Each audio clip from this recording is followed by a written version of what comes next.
Assalamualaikum warahmatullahi wabarakatuh. Perkenalkan, nama saya Jembar Sajat Alaya sebagai pembicara pertama. Saya Nek Sri Rahayu sebagai pembicara kedua. Saya Hamdi Nurdiansyah sebagai pembicara ketiga. Kami dari STKIP Pasundan Cimahi. Assalamualaikum warahmatullahi wabarakatuh. Dewan juri yang terhormat serta rekan-rekan perdebatan yang saya banggakan.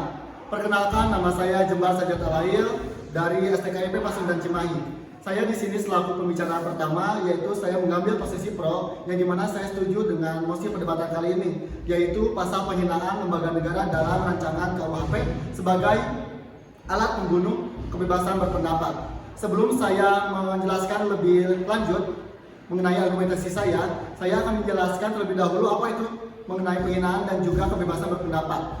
Perlu kita ketahui Dewan Juri yang terhormat, bahwa Indonesia adalah negara demokrasi, yang dimana demokrasi adalah bentuk pemerintahan di mana seluruh atau semua warga negaranya memiliki hak yang sama untuk pengambilan keputusan yang dapat mengubah hidup mereka. Demokrasi mengizinkan warga negara untuk ikut serta secara langsung ataupun secara perwakilan dalam melalui perwakilan itu dalam penyusunan, pengembangan dan juga pembuatan hukum yang tertuang dalam konstitusi negara kita, yaitu Undang-Undang Dasar Negara Republik Indonesia tahun 1945. Kebebasan berpendapat dan berekspresi merupakan amanah Undang-Undang Negara Republik Indonesia tahun 1945 pasal 28 dan 28E ayat 3 yang berbunyi yang menyatakan setiap orang berhak atas kebebasan berserikat, berkumpul dan mengeluarkan pendapat. Namun perlu kita ketahui bahwa Indonesia pun adalah negara hukum, yang dimana seluruh aspek kehidupan yang ada di Indonesia itu diatur oleh hukum, termasuk dalam kebebasan berpendapat, yaitu diatur dalam pasal 240 RKUHP yang baru saja disahkan.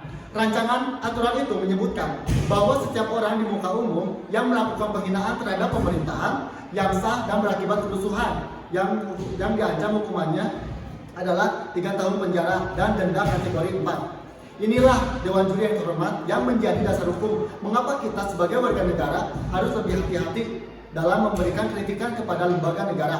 Yang dimaksud dengan penghinaan itu adalah suatu kritikan yang menyudutkan atau menurunkan harga martabat lembaga negara atau suatu kritikan yang dapat menimbulkan kerusuhan dalam suatu negara.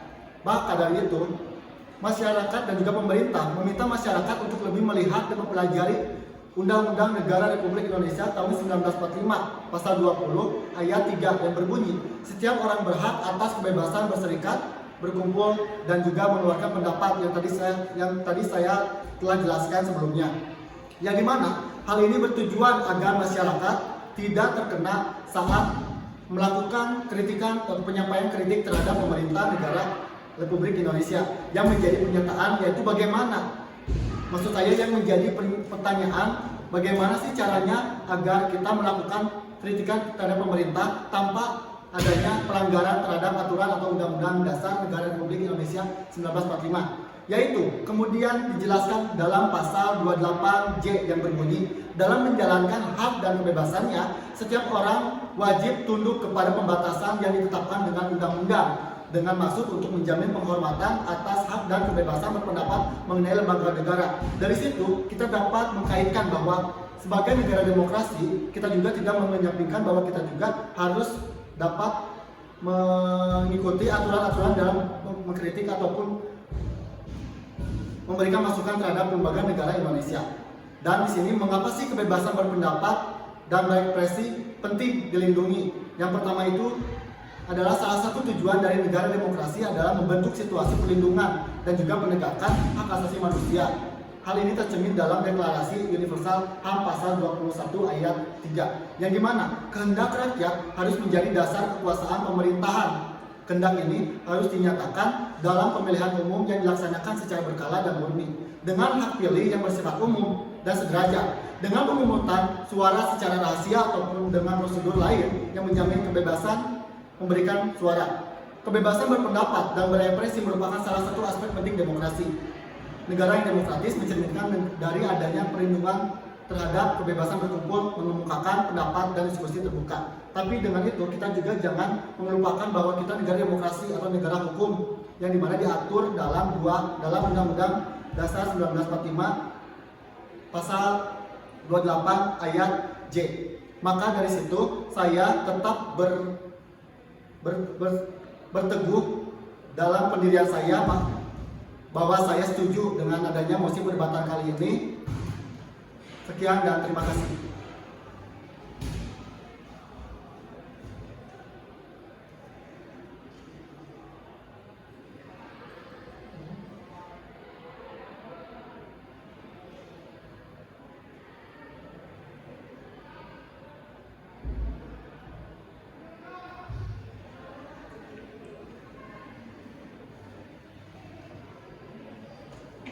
Assalamualaikum warahmatullahi wabarakatuh. Dewan juri yang terhormat dan rekan debat yang saya banggakan. Perkenankanlah saya Neng Sri Rahayu sebagai pembicara kedua tim kontra akan menyampaikan pemaparan mengapa saya tidak menyetujui mosi perdebatan kali ini, yaitu pasal penghinaan lembaga negara dianggap membungkam kebebasan berpendapat.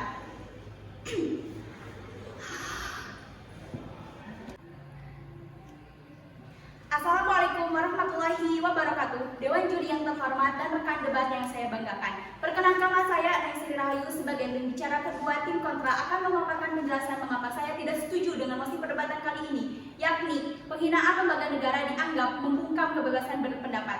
Sebelumnya saya akan menjelaskan bahwa RKUHP baru ini lebih memfokuskan untuk melaksanakan peraturan perundang-undangan.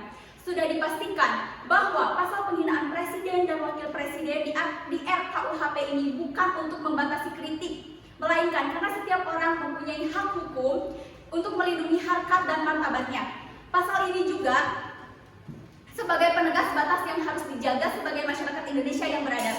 Bisa digambarkan, penghinaan terhadap presiden dan wakil presiden dengan mengkritik itu adalah dua hal yang berbeda.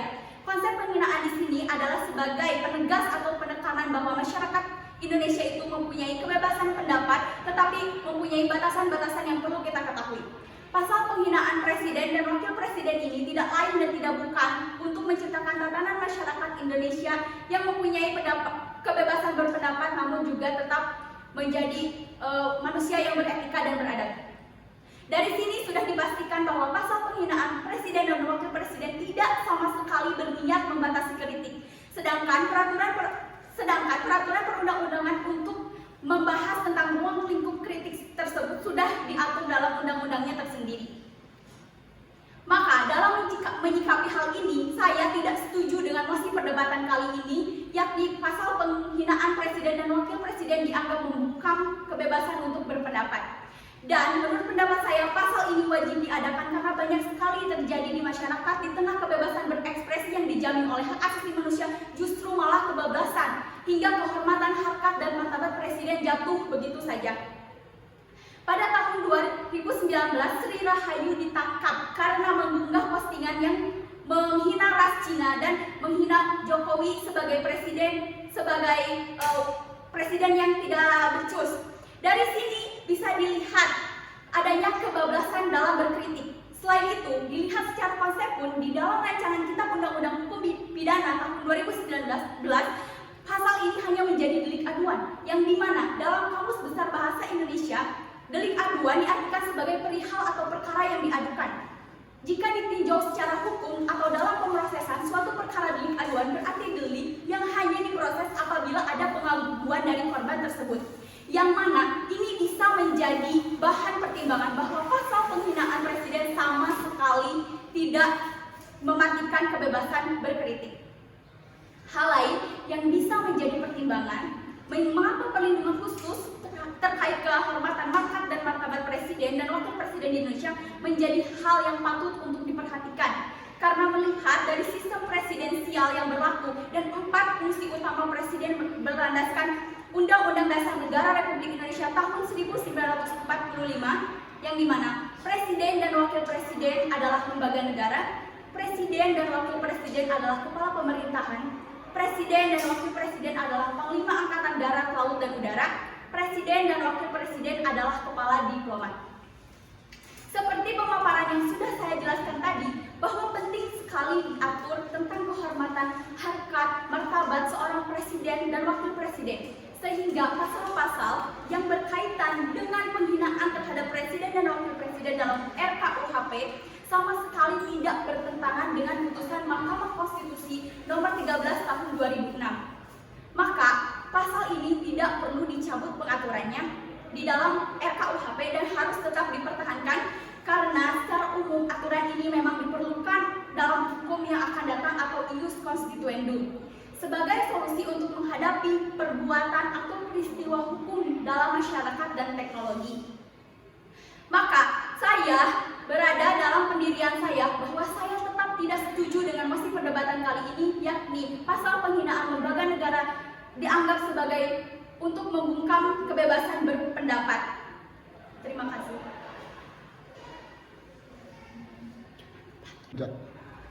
Assalamualaikum warahmatullahi wabarakatuh. Dewan Juri yang terhormat, perkenalkan nama saya Hamzah Nurdiansah dari STKIP Pasundan Cimahi. Izinkan saya untuk menyampaikan dua pandangan atas perdebatan kali ini. Yang pertama, bahwa teman-teman kita ketahui Indonesia adalah negara demokrasi yang dimana itu menjamin kepada hak-hak kebebasan dan berpendapat. Teman-teman, apabila kita bisa meninjau kepada undang-undang konstitusi kita terdapat dalam pasal 28 dan 28E ayat 3, di situ dengan jelas dan tegas telah menyatakan setiap orang berhak atas kebebasan berserikat, berkumpul, dan mengeluarkan pendapat. Namun dengan adanya RKUHP dengan pasal 240 yang di dalamnya bahwa setiap orang di muka umum yang sah dapat berakibat kerusuhan, dapat diancam dengan 3 tahun penjara dan denda paling banyak dengan kategori 4.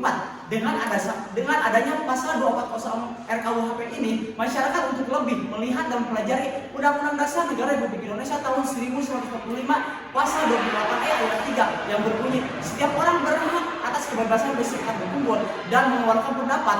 Hal ini bertujuan agar masyarakat tidak terkena sanksi dan tidak dipolisikan saat menyampaikan kritik terhadap pemerintah. Yang kedua, bahwa pasal penghinaan lembaga negara di RKUHP ini bukan untuk membatasi, melainkan karena setiap orang memiliki hak hukum untuk melindungi harkat dan martabatnya. Pasal ini sebagai penegas batas yang harus dijaga sebagai masyarakat Indonesia yang bebas berkritik tetapi juga menjaga adabnya. Hal lain yang bisa menjadi pertimbangan mengapa perlindungan harkat dan martabat lembaga negara di Indonesia menjadi hal yang patut diperhatikan karena melihat sistem presidensial yang berlaku dengan 4 fungsi utama presiden yang berdasarkan Undang-Undang Dasar Negara Republik Indonesia tahun 1945, yaitu presiden dan wakil presiden adalah kepala negara, presiden dan wakil presiden adalah kepala pemerintahan, presiden dan wakil presiden adalah panglima angkatan darat, angkatan laut, dan angkatan udara, dan presiden adalah kepala diplomat.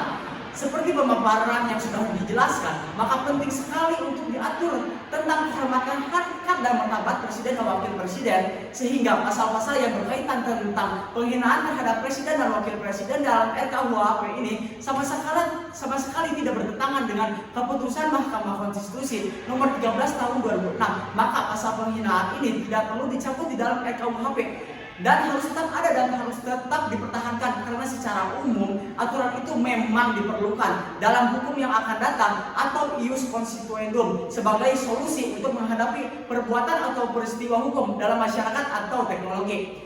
Pada dasarnya, kebebasan berpendapat diatur dalam Undang-Undang Dasar Negara Republik Indonesia tahun 1945 pasal 28 dan 28E menyatakan bahwa setiap orang berhak atas kebebasan berserikat, berkumpul, dan mengeluarkan pendapat. Salah satu tujuan dari negara demokrasi adalah untuk membentuk situasi perlindungan dan penegakan HAM. Tetapi dalam kebebasan berpendapat tetap terdapat aturan dan batasan-batasan yang perlu dijaga agar menciptakan tatanan masyarakat Indonesia yang beradab. Terima kasih.